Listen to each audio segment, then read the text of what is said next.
दोस्तों आइए इनसे मिलिए। ये है ढोंगी बाबा। इनकी बातों का खंडन करते हैं, ध्यान से सुनना। हमें एक बार पुनः इस जो अंबेडकरी आतंक है उसके खिलाफ जंग लड़ना पड़ेगा। अरे तुम्हें तो जंग लड़ना पड़ेगा। हम लोग तो कई सालों से ब्राह्मणी आतंक के खिलाफ जंग लड़ रहे हैं और तुम्हें देखकर ऐसा लग रहा है कि ब्राह्मणी आतंक का बैंड बजना शुरू हो चुका है, तुम लोगों का पोल खुलना शुरू हो चुका है।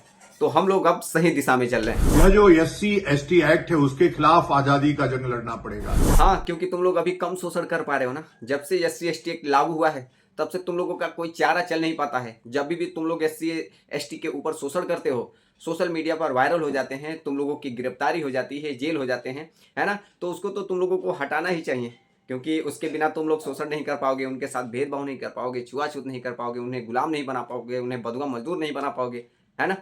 मंदिर में प्रवेश तो अभी भी वैसे होने शुरू हो गए हैं, लेकिन फिर भी अभी भी तुम कई जगहों पर प्रवेश नहीं देते हो। तो SC ST एक्ट हट जाएगा तो शायद बात तुम लोगों को खुली छूट मिल जाए, आज़ादी मिल जाए। पिछले 25 से 50 वर्षों से एक एक सीटों को सुरक्षित, लगभग 84 सीटों को सुरक्षित इस देश में रखा गया। वहां के अनारक्षित वर्ग के लोग चाह करके भी ना MP MLA नहीं बन सकते हैं। ये किस प्रकार की? अभी तो 25 से 50 वर्ष तक ही हमारे लिए सुरक्षित सीट है। अभी तो हजारों साल बाकी हैं। तुम लोगों का क्या होगा सोचकर ही डर लग रहा है ना तुम लोगों को। तुम लोग सैकड़ों सालों से मंदिरों पर कब्जा किए बैठे हो, सैकड़ों सालों से SC ST को लूट रहे हो, सैकड़ों सालों से उनके साथ भेदभाव छुआछूत कर रहे हो, सैकड़ों सालों से SC ST OBC को गुलाम बना कर रखे हो। अरे अब तो बराबरी का थोड़ा दर्जा मिला है, थोड़ा सा उठने का, उन्नति करने का मौका मिला है, तो तुम लोगों के पेट में दर्द होना शुरू हो गया।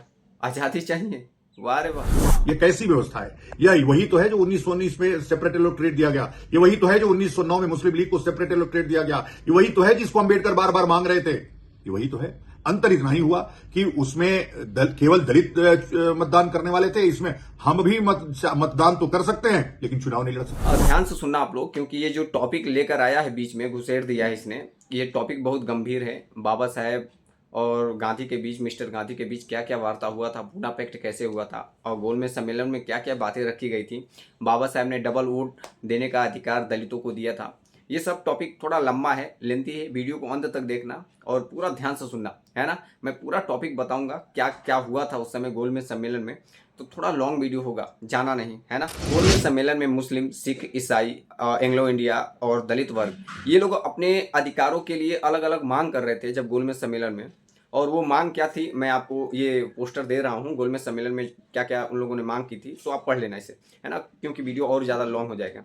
तो ये लोग जब अपने अलग अलग मांग रख रहे थे गोलमेज सम्मेलन में, अपने अधिकारों की मांग कर रहे थे, तो कांग्रेस की तरफ से गांधी थे। मिस्टर गांधी मुसलमानों और सिखों को, इन दोनों को अल्पसंख्यक के रूप में राजनीतिक तौर पे अस्तित्व में मानने को तैयार थे, लेकिन जो ईसाई और एंग्लो इंडिया और दलित थे, इन लोगों को उसमें मानने का तैयार नहीं थे, अल्पसंख्यक रूप में मानने का तैयार नहीं थे। उनका अलग ही एक वेव था, मतलब सोचते थे कि इन लोगों को अपने में ही मिला कर रखें, लेकिन ऐसा नहीं सोचा उन्होंने कभी भी। दो लोगों को अलग मानने को तैयार थे, लेकिन इन तीनों को नहीं। मिस्टर गांधी इस मद में मुसलमानों को ब्लैक चेक देकर उनकी हर मांगों को मानने को तैयार थे, लेकिन वह चाहते थे कि वे लोग, जो मुसलमान थे, वे लोग डॉक्टर अंबेडकर का विरोध करें, मतलब डॉक्टर अंबेडकर की जो मांग है इसका विरोध करें। लेकिन क्या हुआ, इस पर मुसलमान नेता तैयार नहीं हुए। वे कह रहे थे कि हम खुद अल्पसंख्यक में आते हैं, हम खुद अपना अलग प्रतिनिधित्व की मांग कर रहे हैं।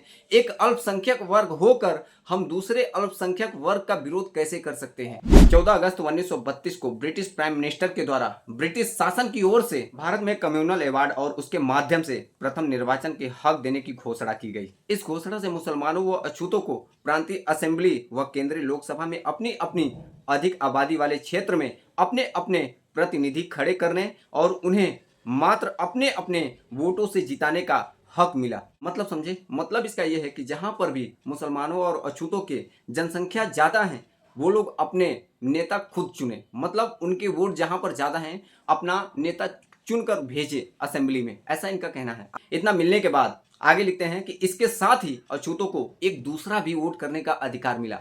दूसरा वोट क्यों मिला? ताकि जो उच्च जाति के अपने आप को उच्च वर्ग के लोग समझते हैं, अपने आप को उच्च समझते हैं, उन लोगों को हम लोग वोट दें, मतलब नीचे जाति के लोग, दलित वर्ग वोट देकर उनको जिताए, तब जाकर वो नेता बनेंगे।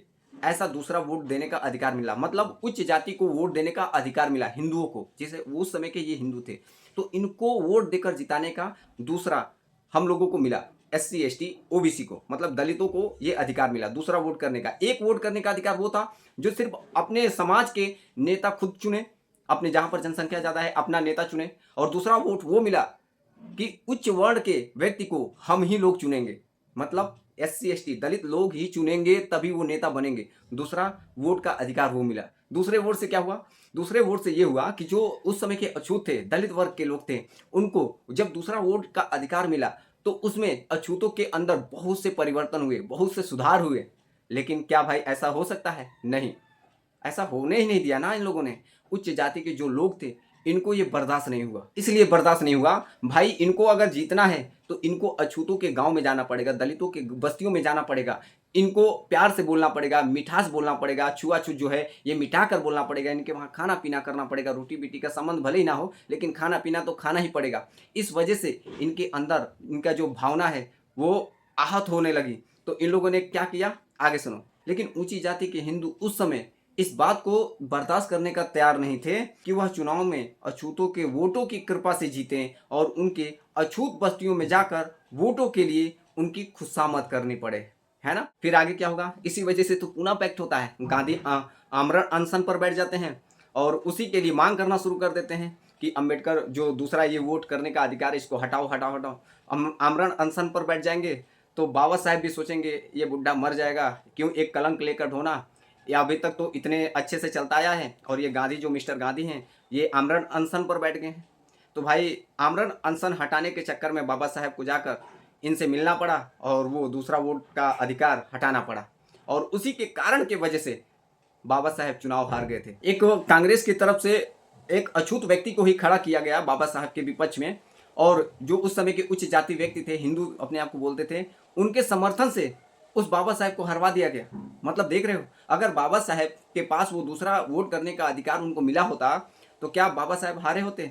आज भी वही सत्ता, वही कानून गांधी की वजह से, मिस्टर गांधी की वजह से आज भी हमारे नेता केंद्र सरकार पर, मतलब केंद्र पर नहीं बैठ पाते हैं।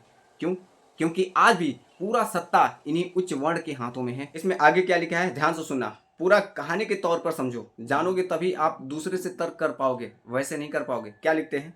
इस प्रकार गांधी के मरण व्रत के दबाव में डॉक्टर अंबेडकर को भारत के 13 करोड़ 50 लाख अछूतों को मिले हुए हक को भारत की ऊंची जाति की कृपा पर छोड़ना पड़ा। गांधी अगर आमरण अनशन पर नहीं बैठा होता तो क्या होता? वो 13 करोड़ जो थे व्यक्ति, 13 करोड़ 50 लाख, उनको वो हक मिल गया होता। लेकिन भारत का अछूत इस बात को गर्व और गौरव के साथ अवश्य कह सकता है कि उनके नेता डॉक्टर अंबेडकर ने उन पर यह कलंक लगने नहीं दिया। मतलब मिस्टर जो गांधी थे वो मर जाते तो बाबा साहेब पर हमेशा के लिए कलंक लग जाता कि एक अंबेडकर की वजह से गांधी मर गए, है ना। कलंक लगने नहीं दिया। जो कलंक नाथूराम गोडसे ने गांधी की हत्या करके भारत के स्वर्ण जातियों के हिंदुओं के मत्थे पर लगा दिया। मतलब एक स्वर्ण जाति का व्यक्ति गांधी को मारा, वो चलता है, लेकिन बाबा साहब ने ऐसा काम नहीं किया। एक कहावत है कि समरथ को नहीं दोष गुसाई। मतलब इसका ये हुआ कि भारत का स्वर्ण हिंदू तो आज भी गांधी की हत्या करके भारत की सर्वोच्च शासन सत्ता पर पदासीन है, और मिस्टर गांधी का प्राण दान देकर भी अछूत और भारत का जातिवाद के नाम पर दलित और शोषण वर्ग, जहां के स्वर्ण हिंदुओं के राजनीतिक, सामाजिक, आर्थिक व सांस्कृतिक सभी प्रकार के शोषण का सीधा शिकार है। आई होप आप लोगों को पूरा डिटेल में समझ में आया होगा कि पूना पैक्ट में क्या बातें हुई थी, कैसे हुई थी, है ना। और ये जो गपोड़ी बाबा है इससे आप लोग सतर्क रहें। मैं इसका खंडन हमेशा वीडियो में करता हूँ। आप लोग हमारा सपोर्ट करें, वीडियो को ज़्यादा से ज़्यादा लोगों तक पहुँचाएं ताकि लोगों को भी पता चले कि पूना पैक्ट में क्या हुआ था। 2 वोट के जो अधिकार मिले थे ये गांधी की वजह से क्यों हटा दिए गए। नमो बुद्धाय, जय भीम।